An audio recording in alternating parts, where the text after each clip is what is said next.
This is Retro Cool Nerd, San Diego Comic Con 2025. Retro Cool Nerd, which one are you? San Diego Comic Con 2025. We're here with Rich. Coes. Yes. Rich Coes. I'll let you mess it up. And you probably know him better as Svengoolie. Been knocking it out of the park for how long now? I started in 1979.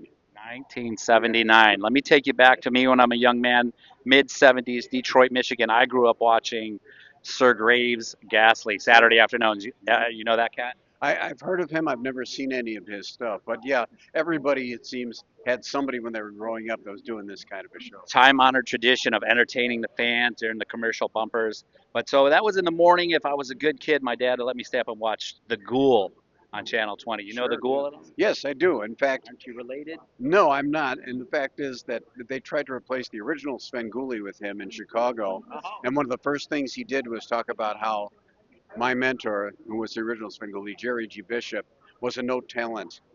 And the Chicago audience turned on him immediately. He didn't even last a year. Oh, well, I'm glad I brought it up then.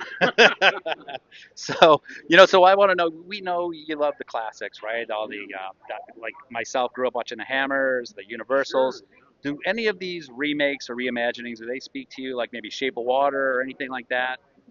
Yeah, that's interesting. Shape of Water, I thought was a really good movie, and it's kind of Creature from the Black Lagoon, but it's still not quite exactly Right. there. And I think that's the problem with a lot of these remakes. They don't give you the distinct, area that the other ones touched on originally. So people keep trying, and there's always coming up a new Frankenstein, somebody else's take on Dracula, and you hope somebody gets it right. Right, right. For me, nobody really gets it right. Although Guillermo del Toro's upcoming Frankenstein holds promise, right? Yeah, I Until we think see so too. Yeah, that's exactly it. You have high hopes for these, but you got to see them first, and then you can make the decision. I always like to say cautiously optimistic, right? If we're making a Svengoolie movie, can you pitch me that in two minutes? Well, Svengoolie is fired from his job and ends up being an international spy who has to stop an evil scientist who is creating foreign zombies who are trying to infiltrate America and take down our way of living. I love it. Thanks so much for your time, Rich. You have a great Comic Con. I appreciate you taking the time, buddy. Does that make sense? Yeah, Okay. I'm going to write it down. I'm going to transcribe that and pitch it myself. So when I was a young man, I used to have to get up super early on Saturday mornings to beat my brother to the couch to get the good spot in front of the TV, and then slide into the kitchen and pour myself a big bowl of sugary goodness to get me through the day. So Svengoolie, right here. What's your favorite bowl of Saturday morning cereal, and what cartoons did you like to watch as a kid? I used to love Captain Crunch, and on Saturday mornings, boy, there was such a wide range. Whenever they'd show the Warner Brothers, Bugs Bunny stuff, I was really into that. As time went on, I always looked for the Popeye cartoons, the original black and white ones. That was my favorite stuff. Yeah, yeah. Old school. Old school. Hey, thanks so much, buddy. Appreciate your time, Rich. Retro Cool Nerd, Comic Con 2025 here with Sarah Palmer. You might know her as Gwen Goolie. We're at the Svengoolie Press Room celebrating coming to Me TV. So now is this big time for you? More exposure? Oh, absolutely. I mean, we're national, of course, and we're Svengoolie is on every Saturday, so this is great exposure for anybody, especially somebody who started out on YouTube. This is clearly bigger than that, so thumbs up to that. So thanks, guys. I know Gwen Goolie kind of is a 50s, 60s kind of glam gal, right? But How can you tell? you cannot possibly be old enough to remember some of those movies. So what sort of movies did you watch growing up? I'm thinking 90s, 2000s when you were. Well, in the 90s, there was a weird thing where Halloween targeted kids for some reason. So we are the generation of Goosebumps. Are You Afraid of the Dark? Ah, Real Monsters. You name it, we had it. And even the commercials back in the day were all catered to kids. Candy commercials were pushed on us, even toys that were made creepy crawlers. So I think 90s kids, I think why horror is even bigger than ever now is because we finally grew up and we're buying all that merchandise right now. So it's just I don't know. I think it worked. And you've grown up and are in positions of power and want to bring what you like. Oh, absolutely. Also, we had like the Crypt Keeper. That was our horror host at the time. Oh yeah, yeah. That's classic. What sort of movies, or can you mention any titles that we're going to see on Svengoolie on MeTV? Oh, yeah. tonight, actually, right when we're on a panel, is Earth Girls Are Easy, which we've never shown before. And it's not really a horror film, but I consider it sci-fi weird. Next year, we may have titles like something to deal with Jason Voorhees or Mother Voorhees. I'm just going to say that. Maybe something in the mist. Or a baby that is demonic and his mother's name is Rosemary. So we have stuff like that. Heard of coming it? down. Heard of it? Earth Girls Are Easy. You could maybe that might be body horror adjacent. Oh, sure, just some people. I mean, unless it's Jeff Goldblum. I mean, is anybody really complaining about that? I mean, they all Damon Wayans and Jim Carrey all look pretty. They look pretty good. Yeah, I yeah, think yeah. so, especially after their makeover. Yeah. I mean, this is before they even all got famous. So Julie Brown got them in the right nick of time. First movie that scared you? Oh, geez. You want to know something? I can't remember certain films. I remember little pieces, but I remember the one I fully sat down and watched, and it was 13 Ghosts, the remake of 13 Ghosts. Okay. Oh my, with Matthew Lillard in it. The Jekyll in that, I believe he's number 7 or 8, scared the living bejesus out of me. So And they get cut up with the glass. exactly, Right, it's brutal, but that was very much a test of those times where it was very a gory era, and also for some reason all the movies in that time frame were blue and green lit. Right. I don't know what was going on. Like, yeah, the new remake of House on Haunted Hill, same vibe. Well, we're running pretty quick here. I'm going to let you go, Sarah. One more before I let you go. When I was a young man, I used to have to get up super early in the morning on Saturday to beat my brother to the couch to get the good spot in front of the big TV. But then I'd have to slide into the kitchen before my parents got there to pour myself a big bowl of sugary goodness to get me through the morning. So Sarah, Gwen Goolie, right here, do me a favor. What was your favorite bowl of Saturday morning cereal? What cartoons did you like to watch? Oh gosh. You're making me think so hard now. I loved Rugrats growing up as a kid, and the cereal. I like the original Cheerios, but the Honey Nut Cheerios. Oh, nice save with the nice save with the honey nut. Not regular Cheerios. That's it's mushy. Maybe not. You're the guy everybody goes, if you don't talk to Jimmy, this whole thing is a waste. How's that? You're dynamite, man. Thank you, Jimmy. And we're here talking to Bill F. Bill Leff. Leff.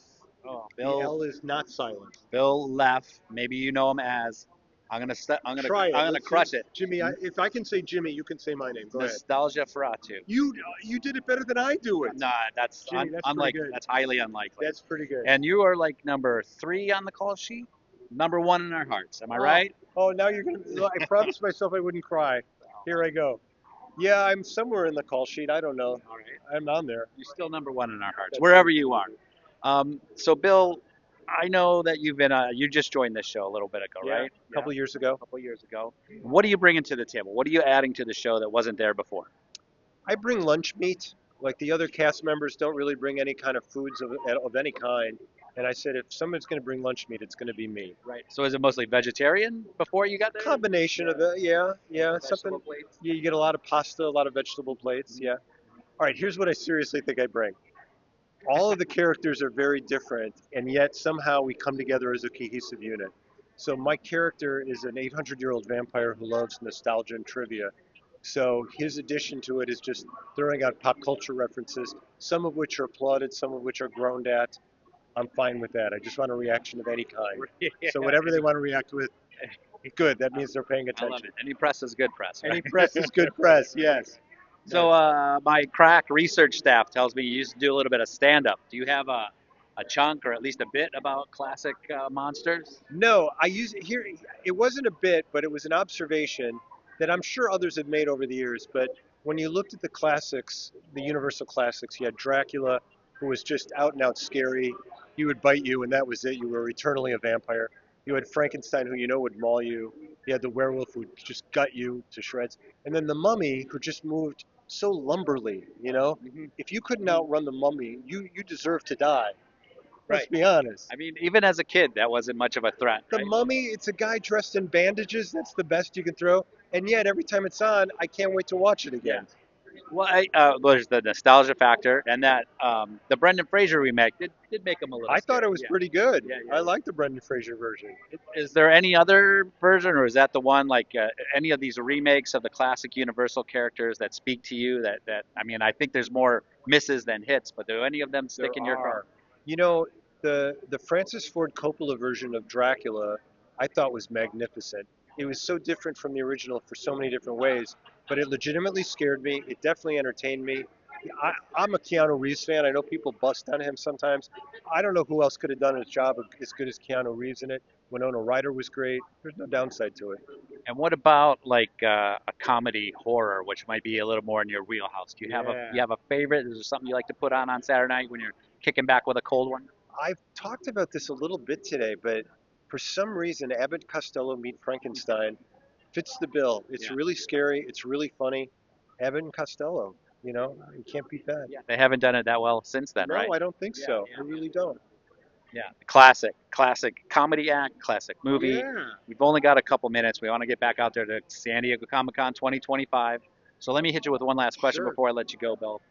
When I was a young man, I used to have to get up super early on Saturday mornings, beat my brother to the couch to get the good spot in front of the TV. Yes. And I have to slide into the kitchen to beat my parents, pour Yes. myself a big bowl of sugary goodness to get me through the morning. So Nostalgiaferatoo.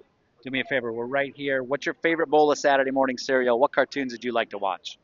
All right. If we're talking cereal, and we are, Jimmy, And we are. you got to go Cocoa Pebbles. They're so chocolatey delicious. Yeah. They taste like they would be prehistoric, like they've been in a box since prehistoric times.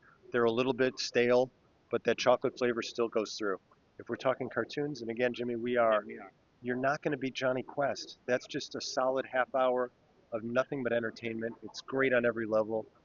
If I could have been Johnny or Haji or Race Bannon or Dr. Quentin Crest, I would have been them in a minute.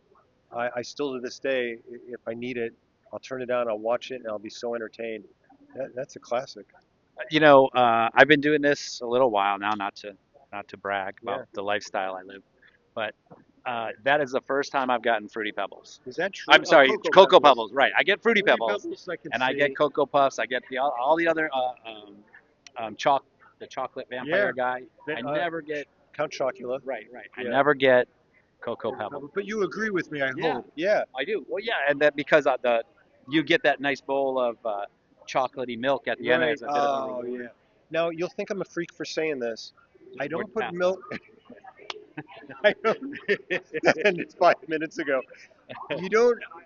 To me, the milk is unnecessary. I just like to reach my hand as deep into the box as I can. Maybe find the toy Yeah. at the bottom of the box. Okay. Maybe not. But just fill my mouth with cocoa deliciousness. And I don't need milk. I don't like you wouldn't if you were having a steak. You wouldn't. Shove it in there? Yes. Yeah. If you were having a steak, you wouldn't put root beer in it and then just eat your steak, would you? Or would you? Maybe you would. Well, no, I don't think I would. No. Not even after this conversation. But the drinks and the food should be separate, in my opinion. People should come together. Food and drinks should come apart. That's so much fun. That's a great answer, man. Hey, Thank you, Bill, thanks so much for your Thank time. you, Looking buddy. forward to seeing you on MeTV. I hope so. Imp, Scott Kreider, Ignatius Malvolio, Frankenstein on Svengoolie. Im, how long have you been with the show? Well, 2 years. We just had our 2-year celebration. Yeah. Okay. And what, in your own words, what are you bringing to this? So you've got the old school, you've got nostalgia. What are you bringing? Oh, I'm the sidekick, but for everybody. Every scene that I have, I get to be the little comic sidekick, which is really refreshing. Yeah. What is it your most unique or favorite experience from on set dealing with these masters of? You know what? When the cameras aren't rolling, their genius comedy is happening all the time. Rich, Jim, they're always going. It's always cooking. And so as soon as they say action, like we're already in it. Yeah, it's really And satisfying. does any of that comedy make it on camera ever? Oh, Like, it do does you actually. bleed over? Yeah. We use it like we'll be joking around because we'll do a read through of the script, and then once we start rolling, some of that will just filter in, and then we'll tag it at the end. Yeah, for sure. Yeah, a lot of. I really dig that sort of inside jokes and stuff. Yeah. Yeah, the improv. Mm-hmm. We only got a little bit of time here, so I'm going to make it quick. Let me hit you with this. When I was a little boy, I used to have to get up super early on Saturday mornings to beat my brother to the couch, get the good spot in front of the TV, then run into the kitchen before my parents, pour myself a big bowl of sugary goodness. So do me a favor, look right here. What's your favorite bowl of Saturday morning cereal, and what cartoons did you watch? Oh, Cookie Crisp, for sure. But those we were only allowed to have that on Saturdays. Yeah, and then X-Men. X-Men was huge for us. I'm in the middle of three boys, three brothers, and X-Men was huge for us. Yeah. Sitting right in the middle, right? Oh yeah. Yeah. Mhm. Hey, thanks so much for your time, man. Enjoy Comic-Con 2025.